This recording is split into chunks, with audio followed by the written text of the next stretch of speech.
Hello tout le monde, j'espère que vous allez bien. Alors aujourd'hui, on va réaliser ce make-up avec que des produits Yves Rocher. Ça fait longtemps que j'avais envie de vous filmer ce type de vidéo, c'est juste que je ne l'ai pas fait. Et je l'ai filmé, j'ai jamais édité, j'ai jamais sorti publié. Mais aujourd'hui, c'est le cas. Et aujourd'hui, le make-up est aussi 100% Yves Rocher parce que j'avais envie de rester dans le thème. Je n'allais pas utiliser d'autres produits si j'allais vous montrer dans un autre tuto les mêmes produits. Mais bon, la seule chose qui a changé, c'est le rouge à lèvres et c'est le 156 en version mat. Donc voilà ce que je porte sur mes lèvres, mais sur le reste du visage, ça reste la même chose. La vidéo, ce n'est pas sponsorisé, c'est quelque chose que j'avais envie de vous montrer depuis très longtemps. Par contre, j'ai un code promo pour vous parce que dans cette vidéo, vous allez probablement voir mes bijoux et ça fait longtemps que je vous en parle et j'ai pu avoir un code de moins 15% chez Who We Are. Et c'est des bijoux en plaqué or avec de l'argent massif. C'est juste que moi, je porte beaucoup de plaqué or, donc je dis ça d'abord. Par contre, vous avez aussi de l'argent massif et vous avez 50 centimes qui est reversé à une association pour chaque achat. Je trouve ça génial et c'est français. Et du coup, ça fait quelques temps que je porte les bijoux tous les jours et je vois que c'est juste parfait. Donc, si vous voulez, vous pouvez jeter un coup d'œil. J'ai un code de Shirley15 qui vous donne moins 15%. Ça me fait plaisir de partager ça avec vous. Mais pour le reste de la vidéo, c'est quelque chose que j'avais vraiment envie de vous partager depuis que j'étais ambassadrice en 2019. Vous voyez à quel point ça date. Mais voilà comment ça va se passer. Je vous laisse avec le tuto et ensuite, je reviendrai comme ça et je vous donnerai quelques conseils en plus que j'avais envie de vous partager à voix vive pour vous donner quelques petits détails que je pense qu'il serait intéressant à connaître avant que vous vous lancez sur le site. Allez, c'est parti. Voilà mon visage à nu, juste préparé avec un primer pour préparer ma peau au fond de teint. Donc ce que j'applique, c'est le zéro défaut en teinte 700 et j'utilise aussi les pinceaux Yves Rocher qui sont bons. Le pinceau fond de teint, c'est peut-être pas mon préféré, mais il fait très bien le job parce que les poils sont très denses. Et du coup, je passe avec l'anti-cerne qui est le nouveau aussi. Donc c'est l'anti-cerne et il n'a pas de nom particulier, si je peux être honnête. C'est en teinte 700, par contre, j'aime beaucoup le pinceau fond de teint que j'utilise pour l'appliquer. Il m'a permis de bien étaler le produit. J'étais un peu surprise et je ne savais pas quoi utiliser pour appliquer mon anti-cerne, mais celui-ci a été un très bon choix parce que j'ai plutôt bien aimé et je réutiliserai pour même d'autres anti-cernes. Donc si vous ne savez pas quoi utiliser pour vos anti-cernes, un pinceau plat pour fond de teint est peut-être parfois la bonne solution pour vous.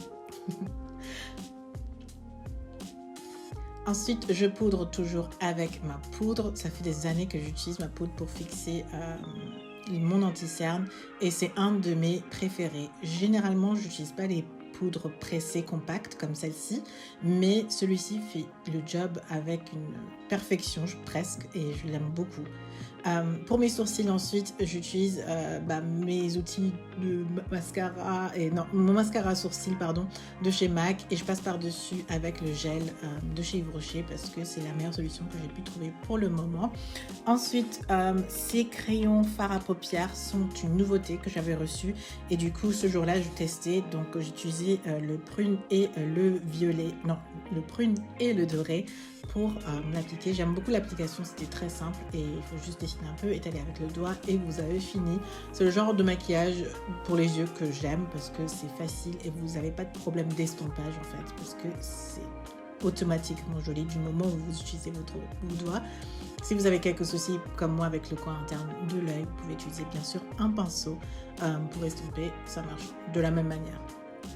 Le liner est aussi de chez Yves Rocher, c'est un feutre liner, je trouve qu'il est bien, j'en ai vu des meilleurs, mais pour les débutants par exemple, c'est toujours ce que je recommande, un liner en feutre, parce que l'application est beaucoup plus simple et vous voyez que vous pouvez tracer un trait très précis en fait avec et vous pouvez repasser par-dessus, l'intensité est bonne, par contre je trouve qu'il y a meilleur tout simplement.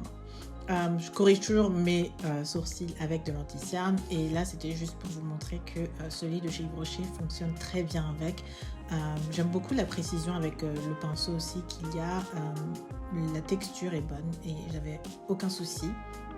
Avant d'appliquer mon rouge à lèvres, j'avais utilisé un pinceau MAC que j'ai jamais changé en fait. Depuis des années, c'est le Chestnut pour faire mon contour des lèvres et j'applique un rouge à lèvres marron. Celui-ci est la teinte 151 et il est mat. je l'adore. Il est vraiment très très joli et ça change en fait des rouges à lèvres nude ou rouge en fait. Voilà.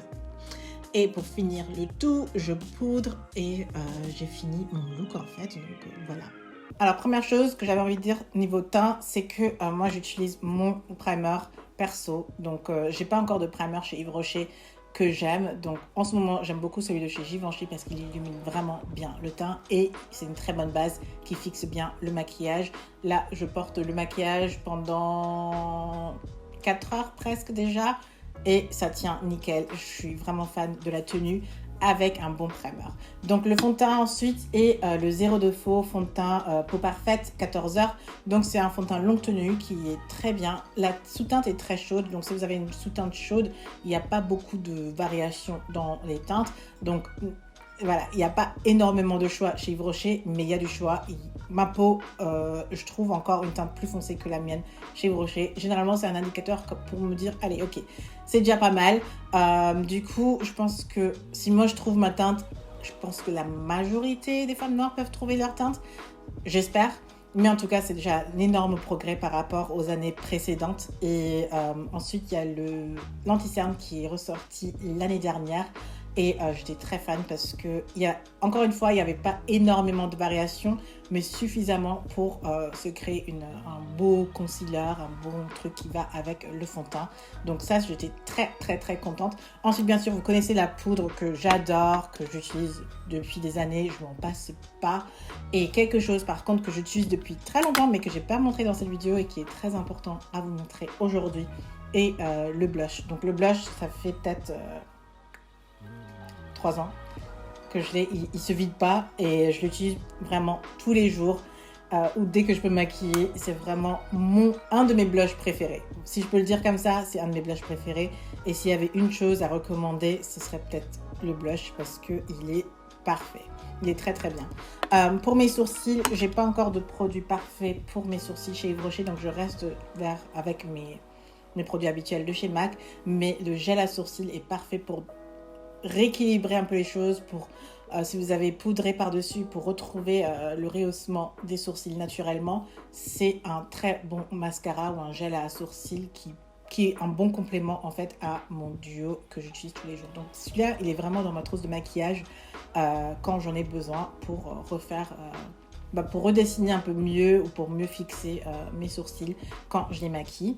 Et la raison principale pourquoi j'ai tourné le tuto, c'est que Yves Rocher s'est refait une nouvelle identité de mascara. Donc il y a d'autres formules, les courbes, longueur et les doubles, donc longueur et volume. Mais il y a aussi le mascara Métamorphose en waterproof, celui-ci. Reformulé et repackagé, donc je trouve ça joli au niveau packaging aussi, c'est plus funky. En fait, vous voyez que tous les nouveaux packaging qui se refont sont beaucoup plus funky, beaucoup plus fun. Ça, ce sont les derniers. Peut-être que les autres packaging vont être refaits aussi, à voir. Mais en tout cas, voilà ce que j'avais envie de dire en plus par rapport aux produits Yves Rocher. Bien sûr, c'est pas encore là, on n'est pas encore au niveau Fenty, on n'est pas encore au niveau, je sais pas. Bien sûr, vous pouvez trouver encore plein d'autres produits Yves Rocher. Je sais pas si vous voulez une vidéo mes favoris Yves Rocher. Je sais pas si je dois m'engager dans ça. En tout cas, voilà les 2-3 petites choses que j'avais envie de dire par rapport au make-up. Je trouve que les produits sont plutôt bons et ça fait des années que je les utilise et que je les garde avec moi. Sauf que j'ai jamais fait une vidéo complète avec que les produits de la marque. Souvent, j'utilise avec d'autres produits, je combine, etc. Mais même avec que les produits de la même marque, le rendu est plutôt bon. Et voilà un peu ce que j'avais envie de dire. Je trouve que la marque essaye et fait des efforts. Il devrait continuer. Mais si vous voulez, bien sûr, la marque a plein d'autres choses. Et si vous voulez que je vous montre mes autres favoris Yves Rocher, n'hésitez pas, dites-le moi. Et peut-être que je vous sortirai ça aussi le plus rapidement possible. Allez, prenez soin de vous. Je vous retrouve très bientôt. Bye!